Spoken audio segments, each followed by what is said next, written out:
The massive Imperial Council chamber fell silent as the holographic display flickered to life, showing a small blue planet in a remote spiral arm of the galaxy. High Admiral Smith of the Earth Defense Force had no idea that billions of light-years away, ancient beings were deciding humanity's fate. "This species calls themselves humans," declared Council Leader Marcus, his crystalline form glowing with concern. "Our observation posts have monitored them for the past 100 years. Their technological advancement rate is disturbing." The gathered representatives of the 1,000-year-old Galactic Empire watched as images flashed across the display. Cities rising from farmland in mere decades, machines evolving from steam to nuclear power in less than 2 centuries, weapons advancing from gunpowder to fusion bombs in a heartbeat of cosmic time. "Most concerning," continued Marcus, "is their approach to warfare. The display showed scenes from human history, battles, strategies, and conflicts that made several council members recoil. While most species evolved past warfare before reaching space, these humans seem to embrace it. They even create entertainment about war." The Imperial Science Director stepped forward, his mechanical limbs whirring softly. "Their biology is unique. They evolved as persistence hunters, capable of pursuing prey until it collapsed from exhaustion. This gave them unprecedented endurance and determination. When they want something, they simply keep going." A murmur of unease rippled through the chamber. The Empire had encountered many species over its long history, but none quite like this. "They must be stopped before they reach deep space," declared Marcus. "Their expansion could destabilize the entire galaxy.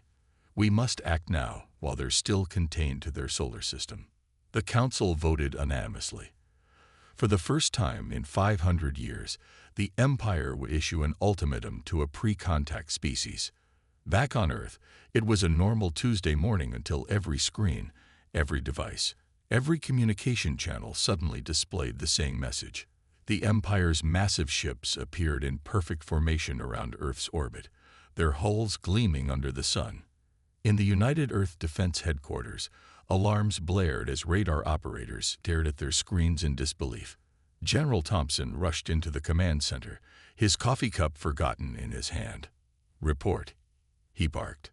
"Sir, we're counting over 500 vessels, each larger than anything we've ever built," replied Lieutenant Anderson, her fingers flying over the controls. "They just appeared, sir. No warp signatures, no approach vectors. They were just suddenly there." The message began playing on every device worldwide, translated into all Earth languages. "People of Earth, hear the words of the Galactic Empire. We have watched your development with growing concern. Your species' aggressive nature and rapid technological advancement pose a threat to galactic stability. You are hereby ordered to submit to Imperial authority. Your military will be disbanded. Your weapons research will cease. Your governance will be overseen by Imperial administrators." General Thompson watched as the message continued. "You have 24 Earth hours to submit your unconditional surrender. Failure to comply will result in your species' termination. This is not a negotiation.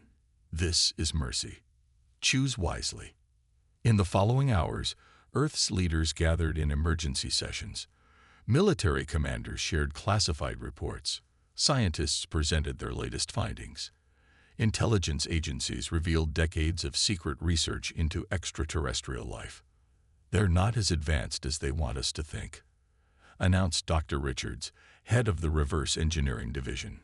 He projected images of recovered alien technology his team had been studying for years. "They're faster than light drive.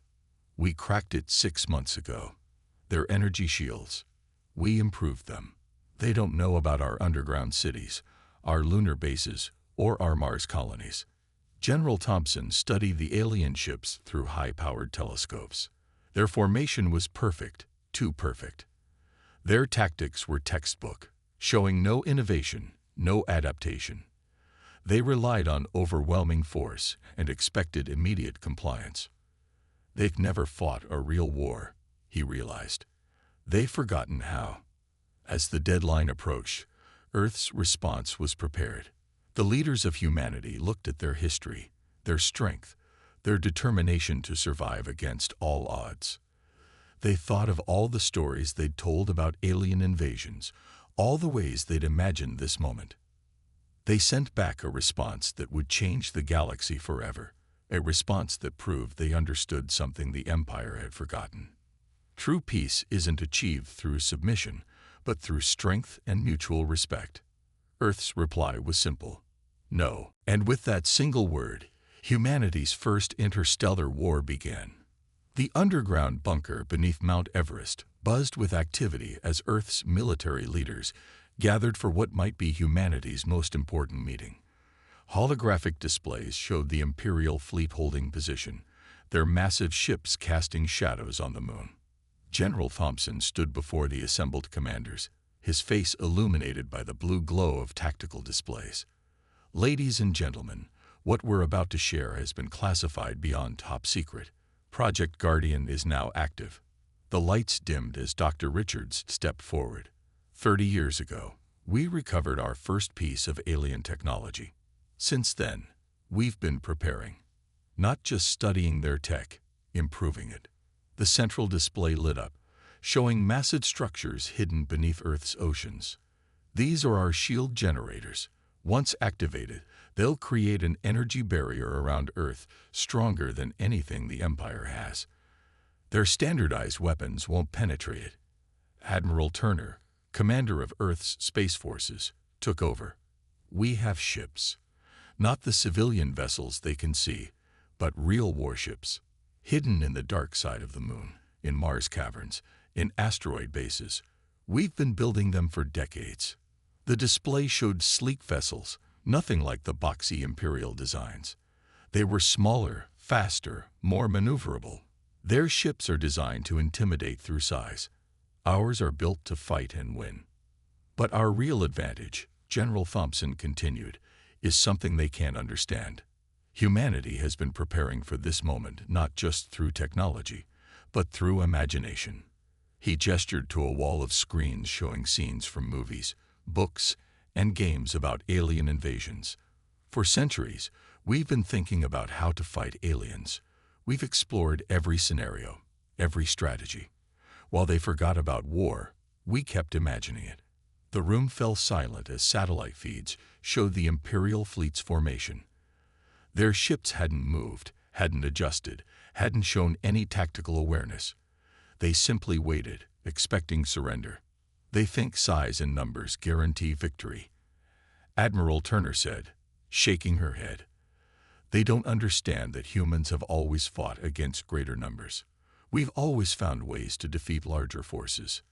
Dr. Richards activated another display, showing weapon schematics. We've developed things they've never imagined. They think energy weapons are the peak of technology.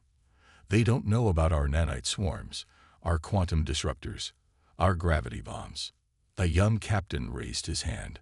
Sir, what about civilian casualties? Their ships are positioned over our major cities. General Thompson smiled. That's the beauty of it. Our shield network doesn't just protect Earth. It can project localized fields. We can protect our cities while leaving their ships exposed. They thought they were trapping us. They've trapped themselves. The room erupted in discussion as commanders shared battle plans they'd been developing for years.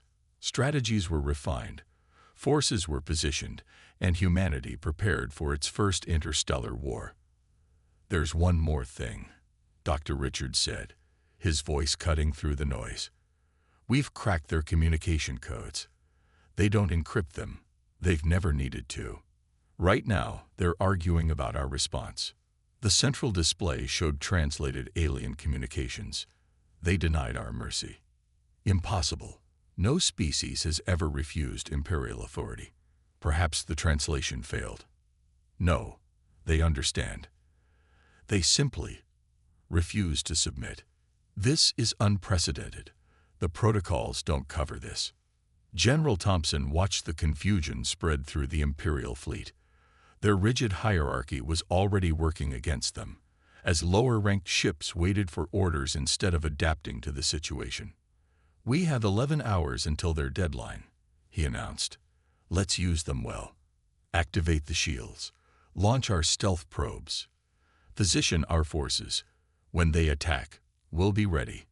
The meeting ended with a sense of grim determination. Humanity had spent generations preparing for this moment, not through choice, but through a deep-seated understanding that the universe might not be friendly. As the commanders left to take their positions, Admiral Turner stayed behind, watching the Imperial ships through a high-powered feed. "You know," she said to General Thompson, "they probably think they're being merciful. They don't understand that asking humans to submit is like asking water to flow uphill." General Thompson nodded. "They're about to learn something important about humanity. We don't just fight when we can win. We fight when we must win. And now we must." The clock ticked down toward humanity's first interstellar battle, and for the first time in its long history, the Galactic Empire was about to face an enemy that wasn't afraid of them. The Imperial fleet started their attack exactly when their ultimatum expired. They fired their main weapons in perfect synchronization, expecting to destroy Earth's major cities in one devastating strike. Instead, their energy beams splashed harmlessly against invisible barriers, creating spectacular light shows in the sky. Shields holding at 97%, Lieutenant Anderson reported from her station in the Mount Everest Command Center. "Their weapons are powerful, but predictable. The adaptive frequencies are working perfectly." General Thompson watched as confusion spread through the Imperial fleet. Their ships began breaking formation for the first time, their perfect lines dissolving as they faced an unexpected situation. "Launch Operation Thunderstrike," he ordered. Deep beneath Mars' surface, hidden hangar doors slid open. From the dark side of the moon, stealth ships emerged. From asteroids and space stations, Earth's hidden fleet revealed itself. They were smaller than Imperial vessels, but they moved with deadly purpose.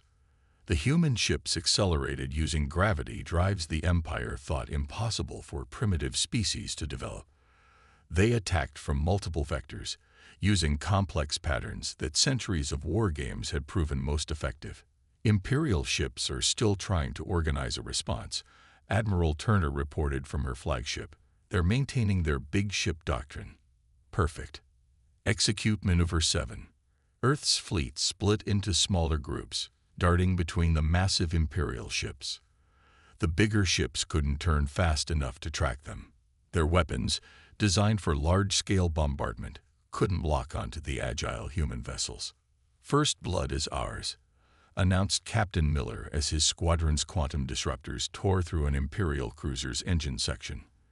The massive ship, unable to maintain its artificial gravity, began tumbling through space. The Empire's response was to send in their smaller attack craft. Thousands of them poured from the larger ships, filling space with energy beams. But human pilots had trained for this in simulators for years, using combat techniques refined through centuries of aerial warfare. "They're flying in straight lines," reported Flight Leader Davis. "No evasive maneuvers, no tactical awareness. It's like they've never faced an enemy who could fight back." The battle spread across the solar system as human ships led Imperial pursuers into carefully planned traps. Near Jupiter, a squadron of Imperial destroyers chased what they thought were fleeing Earth vessels, only to be caught in powerful gravitational fields that tore their ships apart. "They don't understand how to fight in 3 dimensions," Admiral Turner observed. "They treat space like an ocean, staying on the same plane. Use that." Human ships attacked from above and below, using maneuvers that would be impossible in atmospheric flight. The Empire's rigid combat doctrine proved useless against enemies who attacked from every direction at once. In the command center, Dr. Richards monitored the effectiveness of Earth's weapons. "The nanite swarms are working better than expected. They're eating through their hull armor like it's paper. They haven't developed any countermeasures." The battle reached its turning point when the Imperial flagship tried to coordinate a counterattack. Before it could issue orders, quantum disruption field scrambled its communications. Cut off from Central Command, the Imperial fleet began acting independently for the first time and fell into chaos. Their entire military structure depends on direct orders, General Thompson realized. They'd forgotten how to think for themselves. The Empire's overwhelming numerical advantage meant nothing against an enemy that understood warfare on a fundamental level. Human ships targeted command and control systems, disrupted communications, and forced the Imperial fleet to fight ship to ship, something they hadn't done in centuries. "Sir," Lieutenant Anderson called out, "we're detecting energy buildup in their remaining ships. They appear to be preparing for mass teleportation." The Imperial fleet, facing its first defeat in 500 years, retreated. Their massive ships vanished in flashes of light, leaving behind their damaged and destroyed vessels as testament to humanity's victory. In the aftermath, General Thompson stood at his command station, watching the cleanup operations begin. Earth ships were already moving to capture disabled Imperial vessels for study. "Send word to all commands," he ordered. "The battle is won, but the war is just beginning. The Empire will be back, and next time they'll be ready for a real fight." Admiral Turner's voice came over the comm. "Let them come. They thought they were punishing a primitive species. Instead, they've awakened humanity's full potential. And now we know we can beat them." The first battle for Earth was over. Humanity had announced its arrival on the galactic stage, not with diplomacy, but with a victory that would change the balance of power forever. In the Imperial Palace on their capital world, the Council was in chaos. Holographic displays showed the devastating defeat of their fleet, while intelligence officers presented increasingly alarming reports about humanity. "Impossible," Council leader Marcus shouted, his crystalline form pulsing with angry red light. "How could primitives defeat our most advanced ships?"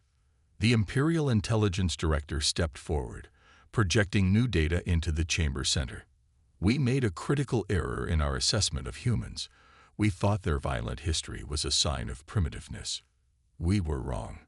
The display showed scenes from Earth's military museums, ancient battles, modern conflicts, and everything in between. While other species evolved away from conflict, humans mastered it. They never stopped learning how to fight. "But how?" demanded Marcus.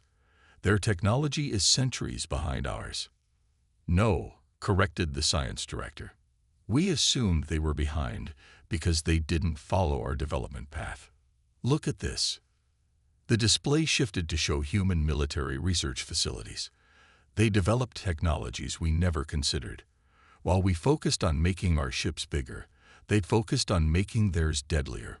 While we relied on brute force, they created weapons that target our weaknesses. Images flashed of human ships using Jupiter's gravity as a weapon, of nanite swarms devouring Imperial hull plating, of quantum disruptors scrambling their command networks. Most disturbing, the intelligence director continued, is their preparation. These records show they've been planning for alien contact for centuries, not just their governments, their entire culture. The Council watched in growing horror as the display showed human entertainment, movies about alien invasions, books about interstellar wars, games simulating space combat.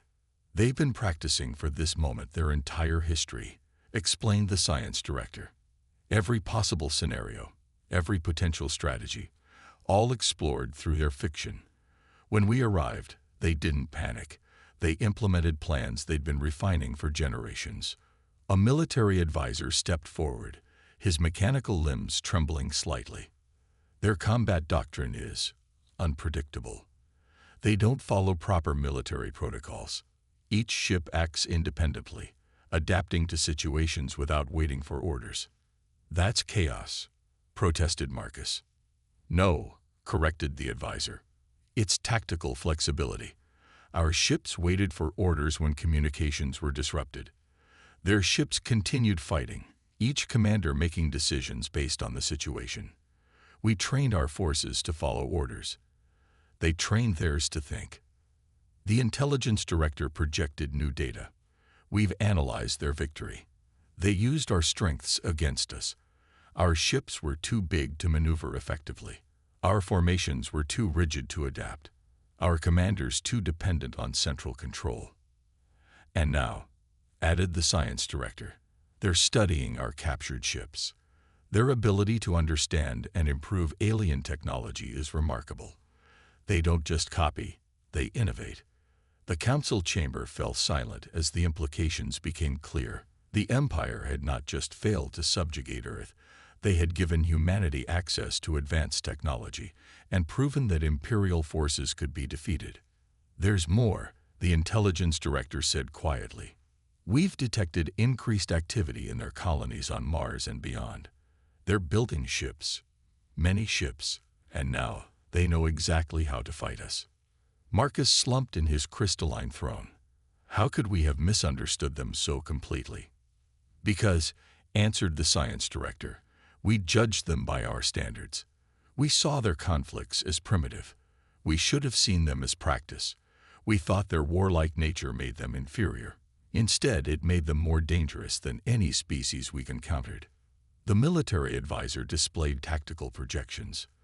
They're not following expected patterns of post-battle behavior. Instead of fortifying their world, they're expanding, preparing.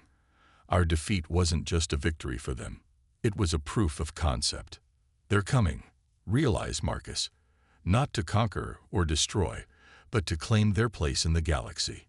And we've just proven they can. The council watched as new reports arrived. Human ships venturing beyond their solar system, exploring, establishing bases, preparing for the war they knew would come. We didn't humble a primitive species today, the intelligence director concluded. We awakened the sleeping giant, and for the first time in Imperial history, we must face a terrible question. What do we do when we're not the strongest power in the galaxy anymore? The Empire had made a mistake.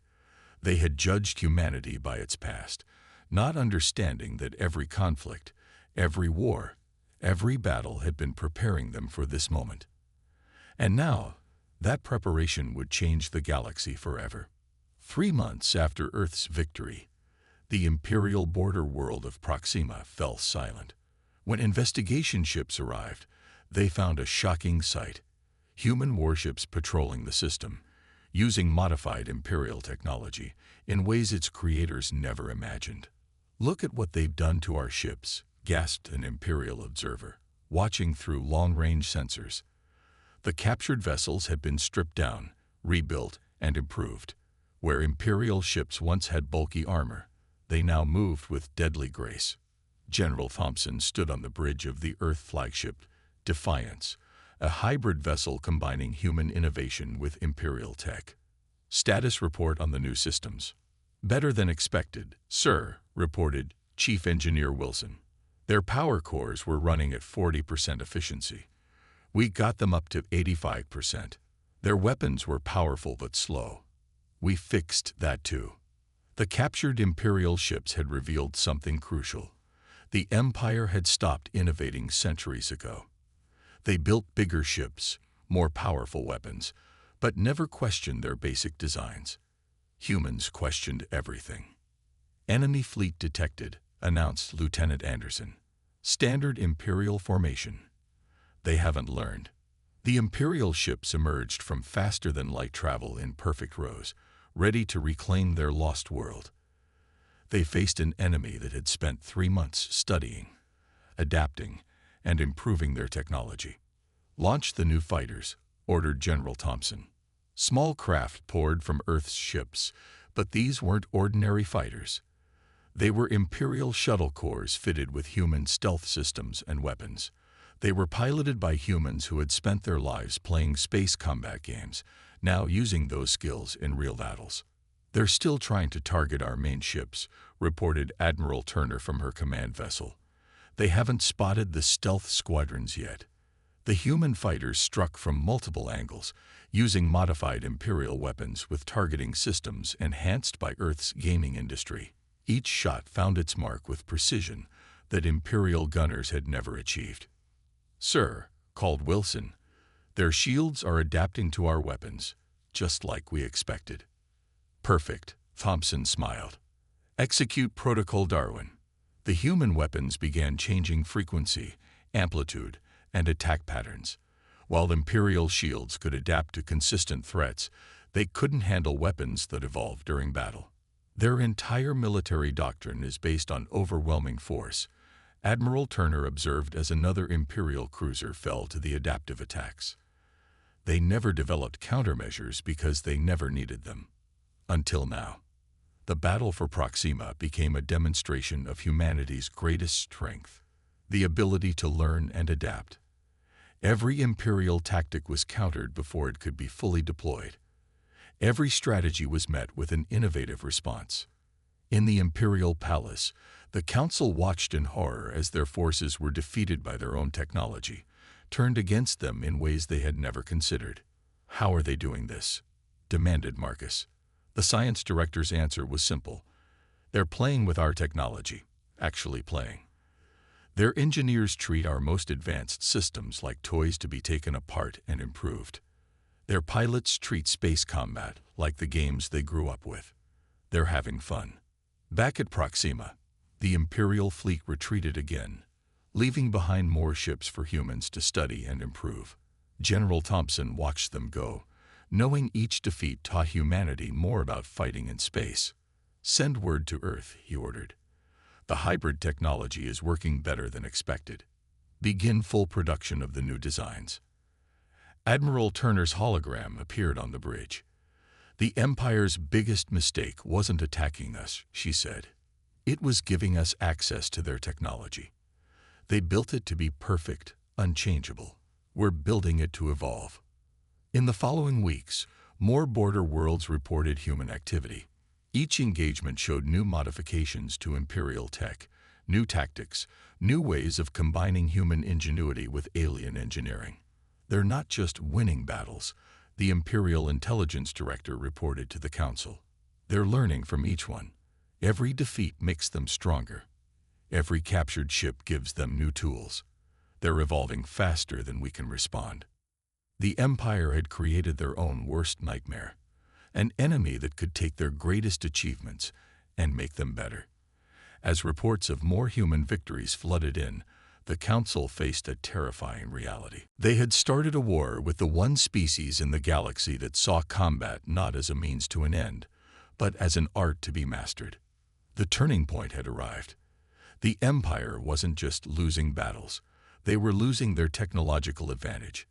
And humanity was just getting started. 6 months into the war, Earth launched its counter-invasion. The combined human fleet, now larger than any force the Empire had ever faced, emerged from hyperspace at the edges of Imperial space. Leading the charge was the Defiance, its hybrid systems representing humanity's mastery of both Earth and Imperial technology. General Thompson stood at the command center, watching tactical displays show thousands of ships moving in controlled chaos, a formation that looked random to Imperial observers but followed complex patterns developed through centuries of strategic gaming. "All ships report ready," announced Lieutenant Anderson. "The Empire has concentrated their forces around their core worlds. They're expecting us to attack there." "Of course they are," Admiral Turner's hologram smiled. "They still think like an empire. Hit the center, take the capital, win the war. They don't understand what's coming." Instead of striking at the Imperial core, the human fleet split into hundreds of smaller groups. Each squadron contained ships specifically modified for their targets. While the Empire protected their central worlds, humanity began systematically dismantling their economy. "First wave, begin Operation Swarm," ordered Thompson. Human ships struck mining colonies, shipyards, and supply lines simultaneously. Their weapons and tactics changed for each target. Imperial defenders, trained to fight set-piece battles, found themselves facing an enemy that refused to follow any predictable pattern. "Status report from Squadron 7, Anderson called out. "They've captured the antimatter production facility intact. Engineering teams are already making improvements." In the Imperial Palace, panic spread as reports flooded in. Their mighty empire was being taken apart piece by piece. Every defeat gave humans new resources, new technology, and new staging points for further attacks. "Send the reserve fleet," ordered Marcus, his crystalline form pulsing with alarm. "To where?" asked the military director. They're attacking everywhere at once. Every target is hit by ships specifically designed to take it. They're not fighting a war. They're solving thousands of individual puzzles. Back on the Defiance, Thompson watched as another Imperial sector fell.